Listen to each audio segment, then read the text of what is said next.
Hey, to make YouTube channel private, all you have to do is just to click on the right upper corner on your account and then move into the YouTube studio. Next, from here, go into the settings on the left bottom corner and now go into the channel. Then go for the advanced settings. Now scroll down, move into the manage YouTube account. And from here, just go into the view advanced settings. Right now, go into the delete channel.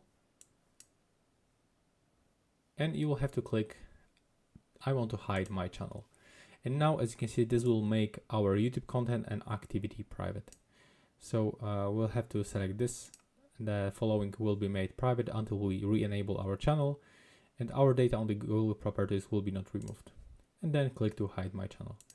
And that's how it looks. If you are looking for some other videos about the YouTube, just click on the description on this video and tap on the playlist below. And right now, please subscribe and see you in the next one.